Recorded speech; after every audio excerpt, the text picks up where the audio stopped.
이부 새벽기도 나오신 여러분 환영하고 축복합니다. 우리 찬송가 84장 찬양으로 찬양드리면서 하나님 앞에 나가겠습니다. 84장입니다.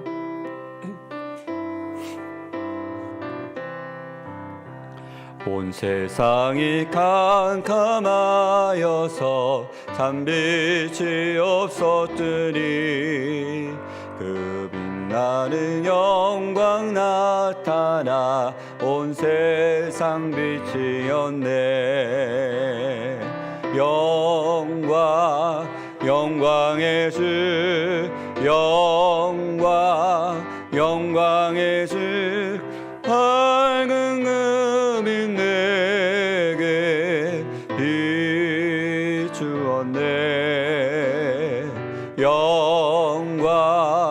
영광의 주, 영광의 주, 이 세상에 빛은 오직 주 예수님. 주 말씀을 믿는 사람은 그 마음이 시원하고 주 명령을 순행하는 자 그 귀를 환하겠네. 영광의 주, 영광의 주, 이 얇은 금이 내게 비추었네.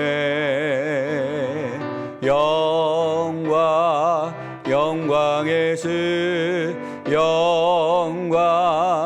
영광의 주, 이 세상에 빛은 오직 주 예수님.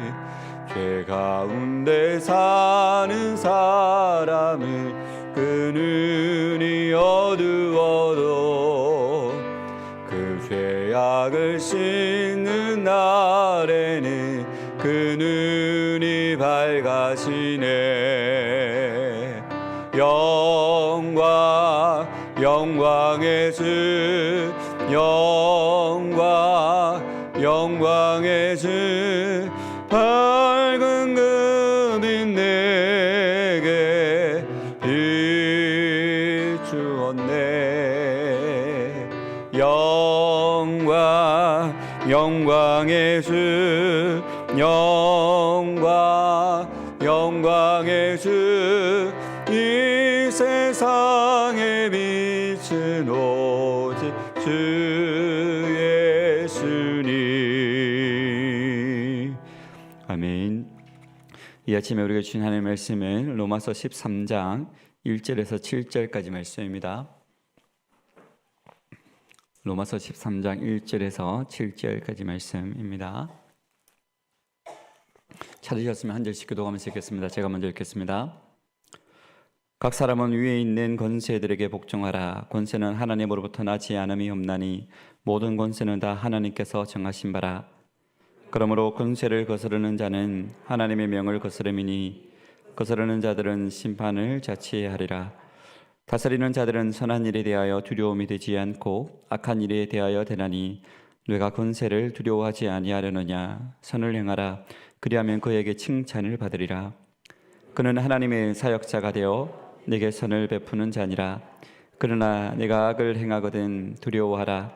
그가 공현히 칼을 가지지 아니하였으니 곧 하나님의 사역자가 되어 악을 행하는 자에게 진노하심을 따라 보응하는 자니라. 그러므로 복종하지 아니할 수 없으니 진노 때문에 할 것이 아니라 양심을 따라 할 것이라. 너희가 조세를 바치는 것도 이로 말미암음이라. 그들이 하나님의 일꾼이 되어 바로 이 일에 항상 힘쓰느니라. 함께 읽겠습니다. 모든 자에게 줄 것을 주되 조세를 받을 자에게 조세를 바치고 관세를 받을 자에게 관세를 바치고 두려워할 자를 두려워하며 존경할 자를 존경하라. 아멘. 이건 본문의 말씀으로 권세를 대하는 성도의 자세라는 제목으로 말씀의 은혜를 나누기로 원합니다. 오늘날 우리 사회를 보면 권위가 무너지는 시대입니다. 가정에서는 부모의 권위가 흔들리고 있고 학교에서는 교사의 권위가 무너졌습니다. 또 지도자의 권위가 비웃음의 대상이 되고 있습니다. 심지어 하나님의 권위까지 도전받는 시대가 되었습니다. 사람들은 이렇게 말합니다. 내가 옳으면 되는 것 아닙니까? 법보다 내 감정이 우선입니다. 라고 말입니다. 그러나 성경은 오늘 우리에게 분명히 말씀하고 있습니다. 오늘 본문 1절을 보시면 이렇게 기록을 하고 있는데요. 각 사람은 위에 있는 권세들에게 복종하라. 권세는 하나님께로부터 나지 않음이 없나니 모든 권세는 다 하나님께서 정하신 바라라고 말입니다. 오늘 이 말씀을 통해서 우리 성도들이 하나님께서 세우신 권세에 대한 성도의 올바른 태도가 무엇인지를 살펴보며 은혜를 나누기를 소망합니다. 첫 번째로 살펴볼 것은 권세의 출처인데요. 권세는 하나님에게서부터 나왔다라는 것입니다. 다시 한 번 더 본문 1절 말씀을 보시면 이렇게 기록을 하고 있습니다. 우리 1절 말씀 함께 읽어볼까요? 함께 읽겠습니다. 시작. 각 사람은 위에 있는 권세들에게 복종하라.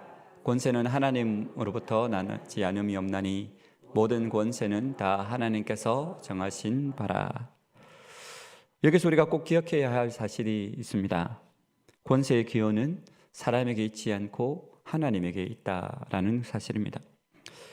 우리는 종종 권력을 잡은 사람을 보고 말하기를 저 사람은 스스로 올라갔다라고 생각을 하기도 합니다. 때로는 본인들도 그렇게 생각을 하는 사람도 있는 것 같습니다. 내가 이 자리에 오기까지 얼마나 피나는 노력을 했는데 라고 말하면서 자기 이 권세가 자기의 것인 양 마음대로 함부로 휘두르기도 합니다. 그러나 성경은 분명히 말씀하고 있습니다.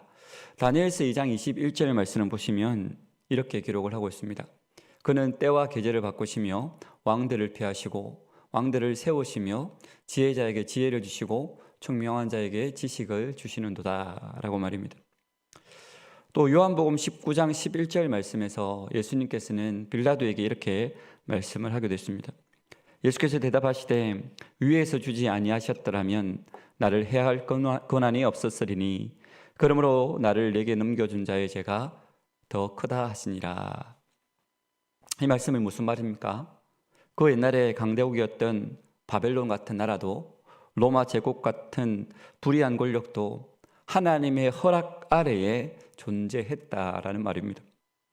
하나님은 완전한 주권으로 의로운 왕도 때로는 악한 왕도 사용하셔서 역사를 이끌어 가시는 분이십니다. 그렇다면 우리는 이런 질문을 할 수가 있을 것입니다. 그러면 우리가 악한 권력에도 순종을 해야 합니까? 라고 말입니다. 그에 대한 대답은 이렇습니다. 아무리 악한 권세라 하더라도 권세가 하나님의 질서에 맞을 때는 복종을 해야 한다라는 것입니다. 하지만 모든 것에 그런 것은 아니겠죠. 예외도 있습니다. 권세가 하나님의 뜻에 정면으로 거스른다면 우리는 복종하지 않는 것이 맞습니다. 사도행전 5장 29절 말씀에 보시면 이렇게 기록이 되어 있습니다. 베드로와 사도들이 대답하여 이르되 사람보다 하나님께 순종하는 것이 마땅하니라 라고 말입니다. 구약시대에 다니엘과 세 친구들이 악한 권세에 순종하지 않으므로 풀무불에 던져지기도 하고 사자굴에 던져진 것을 우리는 너무나도 잘 알고 있습니다. 또 신약시대의 초대교회 성도들은 권세자들의 우상숭배의 명령에 맞서 반역이 아닌 신앙적인 저항을 했던 것을 우리는 성경을 통해 잘 알 수 있습니다. 정리하자면 권세는 하나님께서 주셨기 때문에 기본은 복종이 맞습니다. 하지만 하나님보다 우위에 둘 수는 없다라는 것이죠. 두 번째로 그러면 권세의 목적은 무엇일까요? 권세의 목적은 성도는 권세를 통해서 하나님의 질서를 볼 수 있는 것입니다. 본문 3절 말씀을 보시면 이렇게 기록하고 있습니다. 3절 말씀입니다.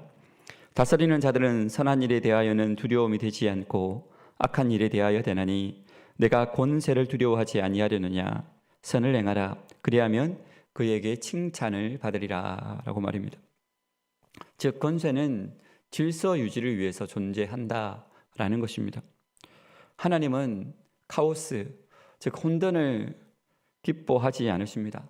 하나님께서 세상을 창조하셨을 때에 처음에 땅의 상태가 어떻습니까?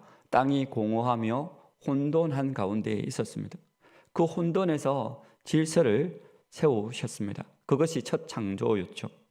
그래서 하나님은 가정에 권위를 세우기 위해서 부모의 권세를, 또 사회의 권위를 세우기 위해서 국가의 권세를, 또 교회에는 영적인 권위를 허락해 주셨습니다.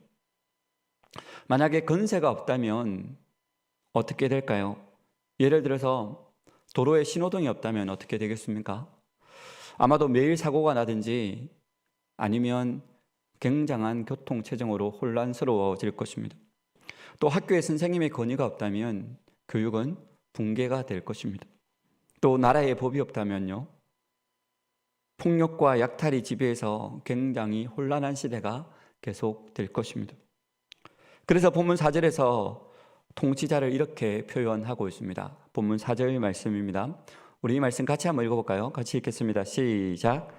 그는 하나님의 사역자가 되어 그러나 네가 악을 행하거든 두려워하다. 그가 공연히 칼을 가지지 아니하였으니 곧 하나님의 사역자가 되어 악을 행하는 자에게 진노하심을 따라 보응하는 자니라. 아멘. 무슨 말입니까? 세상 권세도 공의 실현을 위한 하나님의 대리자라는 것입니다. 결국 하나님께서 모든 것의 주권자가 되신다라는 것입니다. 그러기에 우리는 국가를 위해서 기도해야 합니다. 국가 지도자들을 위해서 기도해야 합니다. 국가 지도자를 비난하기 전에 국가 지도자를 위해서 기도하고 또 그 위에 계신 하나님의 주권을 인정하고 고백해야 한다라는 것입니다. 또한 권위를 가볍게 여기며 나도 모르게 교만해지지 않도록 해야 할 것입니다. 그럼 마지막으로 권세 앞에 우리가 취해야 될 태도는 무엇일까요? 성도는 권세 앞에서 선한 양심을 지켜야 한다라는 것입니다. 본문 5절 말씀을 보시면 이렇게 기록하고 있습니다. 5절입니다. 그러므로 복종하지 아니할 수 없으니 진노 때문에 할 것이 아니라 양심을 따라 할 것이니라 라고 기록하고 있습니다. 여기서 양심은 하나님께 속한 내면의 신앙 기준입니다. 우리가 순종해야 하는 이유는 그 권세에, 그 권위에 순종해야 하는 이유는 그 권위가 무서워서, 권세가 무서워서 혹은 벌을 받을까 봐, 혹은 나에게 이것을 지키지 않으면 내가 불이익이 있을까 봐 그것이 아니다라는 거죠. 성도는 하나님 때문에 순종해야 한다라는 것입니다. 우리는 국가의 정당한 권위에는 순종해야 합니다. 이것은 양심 때문에라도 순종해야 한다라고 오늘 말씀에서 말씀하고 있습니다. 그러나 앞에서도 말씀드렸다시피 부당한 권위 앞에서는 진리를 지키기 위해 힘써야 할 것입니다. 물론 이것 또한 양심 때문에 그러는 것이겠죠. 여기서 양심은 신앙의 양심입니다. 성도는 권위에 휘둘리는 사람이 아니라 권위 위에 계시는 하나님을 바라보는 사람들입니다. 그래서 우리 회사의 상사, 또 혹은 부모님, 혹은 교회의 지도자들의 말이 때로는 불편하고 때로는 부당할 때도 있습니다. 하지만 그럼에도 불구하고 우리는 그 사람 때문에가 아니라 하나님 때문에 그 권위에 순종하고 기도하는 것이 바로 믿음입니다. 왜냐하면 하나님은 우리가 권세를 대하는 태도를 통해서 우리의 영적 성숙을 만들어 가시기 때문에 그렇습니다. 오늘 말씀을 정리하도록 하겠습니다. 오늘 말씀을 정리하면 권세의 출처는 하나님이다라고 말씀을 드립니다. 또 그 권세의 목적은 질서의 회복입니다. 그렇기에 성도는 하나님 때문에 그 권세의 권위에 순종해야 합니다. 그래서 우리는 이렇게 고백할 수 있어야 합니다. 권세보다 권위보다 더 큰 하나님을 믿습니다 라고 말입니다. 불완전한 지도자를 넘어 완전한 주권자를 바라보겠습니다 라고 말입니다. 오늘 하루도 우리가 이런 자세로 권세를 대할 때에 하나님의 주권을 인정하는 것이고 하나님의 주권 아래에서 살아가게 될 것입니다. 오늘 하루도 이런 삶을 살아감으로 하나님의 주권을 인정하고 하나님께 영광 돌리는 저와 여러분의 삶이 되시기를 주님의 이름으로 축복합니다. 기도하겠습니다. 살아계신 아버지 하나님, 은혜를 감사드립니다. 하나님께서 우리를 사랑하여 주셔서 이 아침에 우리의 단잠을 깨우시고 이 하루를 하나님의 말씀과 또 하나님의 찬양과 하나님의 뜻을 구하는 기도와 간구함으로 이 하루를 열 수 있도록 우리에게 은혜를 다하여 주시니 감사드립니다. 하나님, 오늘 우리에게 주신 말씀이 귀한 도전이 되어지기를 소망합니다. 오늘도 우리는 많은 권세들 앞에서, 권위들 앞에서 살아가는데 하나님, 그 권세에, 권위에 순종할 수 있는 믿음을 허락하여 주시옵소서. 하나님의 뜻에 합하다면, 하나님의 뜻에 맞다면 그 권세에 순종함으로 하나님께 순종하는 것이 되어질 수 있도록 도와주시고, 그러나 그 권세보다, 그 권위보다 위에 계신 하나님을 인정하고 하나님을 바라볼 수 있는 믿음을 허락하여 주시옵소서. 특별히 이 나라와 민족을 위해서 중보하며 기도하며 나아갑니다. 하나님, 이 나라를 주님께서 긍휼히 여기시고 불쌍히 여기셔서 다시금 하나님의 택함 받은 백성들로, 하나님의 복을 받은 백성들로서 살아갈 수 있도록 주님 은혜 다하여 주시고 인도하여 주시옵소서. 무엇보다도 하나님을 두려워하는 민족이 되어지게 하여 주시고 하나님 한 분만을 숨기는 민족이 되어질 수 있도록 주여 축복하여 주시옵소서. 특별히 우리 정치 지도자들을 주께서 은혜 위에 은혜로 덧입혀 주시기를 소망합니다. 하나님의 뜻에 반하는 법을 세우거나 하나님의 뜻에 반하는 정치 계획을 세우는 것이 아니라 오직 그들의 눈이 밝아져서 창조주 하나님을 깨닫게 하여 주시고 하나님의 크신 뜻을 알 수 있도록 주여 도와주셔서 하나님의 뜻대로 우리 모든 백성들을, 이 나라가 또 나아가는 그 방향들을 제시하며 또 그것을 실천하며 나아갈 수 있도록 하나님 그들에게 지혜와 명철을 허락하여 주시옵소서. 우리 믿는 자들이 깨어 일어나 정말 우리 그들을 위해서 기도하게 하여 주시고 정치 지도자를 위해서, 이 나라와 민족을 위해서 기도하며 간구하며 나아감으로 인하여서 이 나라가 다시금 하나님의 긍휼을 힘입어 하나님께서 기뻐하시는 일들을 감당하는, 이 마지막 시대의 구원의 방주의 역할들을 감당하는 이 나라와 민족이 되어질 수 있도록 하나님이 이 나라 가운데 은혜를 덧입혀 주시고 복의 복으로 채워 주시옵소서. 특별히 우리 교회를 위해서 기도하며 간구하며 나아갑니다. 특별히 우리 교회 가운데 최종혁 담임 목사님을 보내어 주셔서 그에게 또 영적인 권위를 허락하여 주심에 감사를 드립니다. 하나님, 우리 교회 담임 목사님을 세워주셨사온데 아버지 하나님, 영적인 권위를 더하여 주시고 또 말씀의 능력을 덧입혀 주시고 성령의 충만함을 허락하여 주심으로 말미암아 아버지 하나님, 그의 입에서 선포되어지는 모든 말씀들이 능력의 말씀이 되어지게 하여 주시고 권능의 말씀이 되어지게 하여 주셔서 우리 감정이 속해 있는 그 말씀을 듣는 모든 성도들이 믿음이 자라게 하여 주실 뿐만 아니라 영적인 성숙과 진보가 있는 귀한 은혜의 말씀이 되어질 수 있도록 주여 축복하여 주시고 은혜를 덧입혀 주시옵소서. 특별히 상중에 있는 가정도 있습니다. 아버지 하나님, 그 가정을 하나님께서 은혜를 덧입혀 주시고 아버지 하나님, 사랑하는 어머니를 떠나보내는 또 그 마음 가운데 하나님께서 은혜를 덧입혀 주셔서 아버지 하나님, 성도들의 방문과 또 성도들의 위로를 통하여서 하늘의 평안과 하늘의 위로를 경험하게 하여 주시고 또 천국의 소망을 가지고 나아갈 수 있도록 하나님 은혜 다하여 주시고 축복하여 주시옵소서. 날씨가 많이 추워지고 또 갑작스러운 날씨로 인하여서 우리 어르신들이 또 어려움을 당하는 분들이 많이 있음을 보게 됩니다. 하나님, 우리 교회에 속해 있는 모든 어르신들 또 우리 성도들의 부모님들 하나님 영육 간의 강건함을 덧입혀 주시고 또 어려움을 당하는 일이 없도록 주께서 붙잡아 주시고 축복하여 주시옵소서. 오늘 저녁에는 또 수요 기도회가 있습니다. 하나님, 지금의 기도해야 할 때임을 알게 해 주시고 또 한 해를 마무리하며 또 한 해를 새롭게 시작하며 하나님의 뜻을 구하며 또 하나님께서 우리에게 주신 말씀을 붙잡고 기도하며 간구하며 나아가는 우리 모든 성도들이 되어질 수 있도록 도와주시고 오늘 저녁에도 많은 성도들이 모여서 하나님의 뜻을 구하며 하나님의 은혜를 구하며 나아갈 수 있는 귀하고 복된 시간 되어지도록 주님 축복하여 주시옵소서. 이 아침에도 우리가 하나님의 뜻과 하나님의 은혜를 구합니다. 우리의 마음의 소원과 기도의 제목들을 가지고 주님 앞에 간구할 때에 하나님께서 우리의 기도에 들어 응답하여 주시되 우리의 생각과 우리의 뜻대로 응답하여 주는 것이 아니라 하나님의 뜻과 하나님의 방법대로 하나님의 때에 응답하여 주심으로 하나님의 살아계심을 날마다 경험하는 믿음의 백성들 되어지도록 주여 축복하여 주시옵소서. 오늘도 이 시간에도 우리 가운데 함께 하실 하나님을 기대합니다. 우리 가운데 마음껏 운행하여 주시고 역사하여 주시기를 간절히 빌고 소망하옵고 감사드리며 살아계신 주 예수 그리스도 이름으로 기도드리옵나이다. 아멘. 계속해서 개인적인 기도 제목으로 기도하시다가 가시기 바랍니다.